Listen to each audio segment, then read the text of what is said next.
Severe weather emergencies continue to occur in the United States. Many in recent years have caused great devastation to our cities and communities, resulting in loss of life, destruction of property, and interruption of work, school, and recreation for many Americans. I'm sure we all remember the effects of flooding in New Orleans in 2005 following Hurricane Katrina, or the severe tornado outbreak that devastated the city of Joplin, Missouri in 2011. Tropical Storm Lee, Hurricane Sandy, and severe ice storms have caused significant damage in Pennsylvania, all with power outages and displacement of populations for many days. Severe infectious disease outbreaks are another type of emergency situation where public health responders must work quickly to control the spread of disease. The anthrax letters from 2001 demonstrated how terrorists could spread deadly bacteria easily. New infectious diseases have also posed significant risk to healthcare workers and the public. Severe acute respiratory syndrome, or SARS, emerged around the globe in 2003, and pandemic H1N1 influenza in 2009 saw public health officials vaccinate large populations to prevent the spread of that highly contagious illness. Even rare tropical diseases can threaten our safety here in America. Ebola spread to many countries in 2014 and caused great concern among the healthcare community and those traveling about their safety. A future pandemic disease could pose significant risk to the health and safety of Americans if robust response plans are not in place and personnel are not adequately trained to respond. Hello, I'm Tracy Matisak for the Medical Reserve Corps, or MRC. You're watching this training video because you are interested in serving state and local government to respond during public health emergencies in Pennsylvania. You may have heard the expression that government can't do it alone. Well, never has that been truer than when considering devastating weather emergencies that displace hundreds or thousands of people and large-scale infectious disease outbreaks that threaten the health and safety of our citizens. The Medical Reserve Corps is a volunteer organization managed by state and local health departments that verify and train people to respond effectively in an emergency. You don't have to be from a medical or health background to join the MRC in Pennsylvania, as many skills will be needed to effectively respond to emergencies.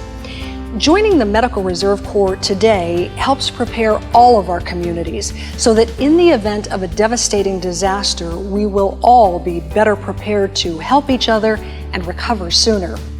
This introductory video will review several main concepts about being a volunteer with the MRC in Pennsylvania and give you the information you need to respond appropriately and safely. The main topics you will learn about in this video include an introduction to the MRC in Pennsylvania, what roles MRC volunteers could be asked to perform when deployed to a response, access and use of the statewide MRC volunteer registry called SERVE-PA, how the MRC is organized through unit coordinators that relate directly to volunteers and the communication systems that will be used in emergencies to coordinate MRC deployment, what to expect when being called upon to respond, including do's and don'ts, a review of the legal protections afforded to volunteers, and finally, tips on how to prepare yourself so you can be ready to respond in emergencies. Your willingness to volunteer is greatly appreciated and could mean the difference in saving lives. Thank you for watching. The Medical Reserve Corps is a national volunteer organization under the Federal Freedom Corps program established in 2002 by President Bush. It is run and managed by health departments at the local level to identify and train people to respond in health emergencies. Pennsylvania has many units spread throughout the state. Volunteers can register with specific units near where they live, but can indicate willingness to deploy to other nearby counties or anywhere in the state. Joining the MRC in Pennsylvania will provide you with many opportunities to receive disaster response training, strengthen preparedness efforts to be ready for the next severe emergency, and contribute to the safety and well-being of our state and communities. Depending on the specific type of emergency, impact, and duration, MRC volunteers may have a critical role in assisting government agencies in managing the response. People who are displaced in emergency-run shelters may have a variety of chronic health conditions that require monitoring and minimal care to keep stable. These shelters also require non-medical volunteers to assist with other tasks. During a shelter response, volunteers may perform medical assessments, document patient encounters, or manage supplies. During a mass medication or vaccination response, volunteers will need to screen the public, dispense pills or administer vaccine, and fill logistical and support roles. The MRC needs all types of volunteers. Those with medical licenses can provide acute care or administer vaccine. Non-medical volunteers can handle crowds and line management at points of dispensing, perform data entry, assist with patient documentation, or answer phone calls. Other skills like behavioral health training or fluency in languages other than English are also valuable. Each role is critical to a successful response.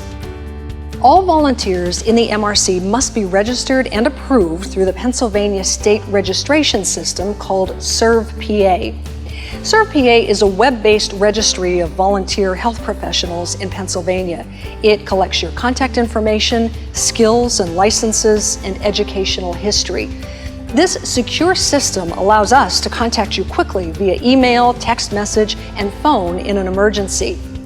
When you register, please select Medical Reserve Corps and then choose a primary MRC unit. During non-emergency times, the MRC will use ServPA to contact you via email about trainings and other opportunities.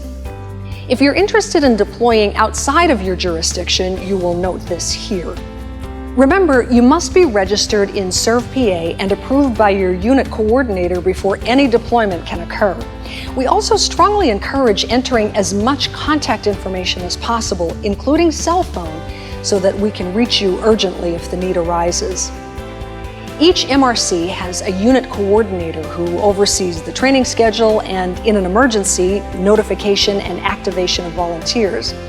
The unit coordinator is your liaison for any questions or concerns you may have prior to, during, or after a response. Once you have been registered into ServPA and confirmed as a volunteer by the unit coordinator, you are able to be deployed to real incidents. Never deploy without confirmation and instruction from the unit coordinator. To prepare for a deployment, be sure you have all necessary items, including a government-issued photo identification, comfortable clothing, and any personal preparedness items that you need for yourself, such as medications or eyeglasses. When you arrive at a deployment, you'll check in with a team leader on site. Volunteers will receive just-in-time training from staff on site to orient you to your responsibilities. After a deployment, volunteers will be instructed to demobilize. MRC volunteers should ensure that all assigned activities are completed, determine whether additional assistance is needed, clean up if necessary, and notify the unit coordinator or appropriate supervisor when leaving the site. MRC volunteers will be held to the highest standards of their profession. Members will not disclose, discuss, or use in any public area any confidential information available as a result of volunteer affiliation to any such person not authorized to receive such information in compliance with HIPAA and all other privacy laws. This requirement shall remain in effect even after the completion of your volunteer service. Confidential information must never be shared with individuals not authorized to receive such information. MRC volunteers should direct any press inquiries to the unit coordinator or on-site manager. MRC volunteers are expected to act within the scope of their practice and skill level when volunteering. Various state and federal statutes provide protection from legal liability for medical and non-medical volunteers responding in emergency situations. If volunteers are registered with the MRC, deployed by the MRC, and acting within their licensed scope of practice, these statutes provide for protection from liability in the event that someone is unintentionally harmed. We expect responding volunteers to be prepared at home. Please note your family is prepared before deploying. Consider your own preparedness needs, including a go kit in your car and an emergency supplies kit in your office. A sample go kit might include a flashlight, a radio, cash, and a spare cell phone charger. You'll tailor your kits to fit your needs and the needs of your family. Visit ready.gov for more information on building your own go kit and emergency supplies kit. And remember, MRC members are volunteers. We expect you to act professionally and responsibly while balancing your other priorities. While responding, act within your scope of practice. If you agree to deploy, we are counting on you to fill your assigned shift. If you are no longer available for your assignment, please contact your unit coordinator as soon as possible. If you're interested in volunteering, visit serve.pa.gov to register. Thank you for your willingness to serve in an emergency.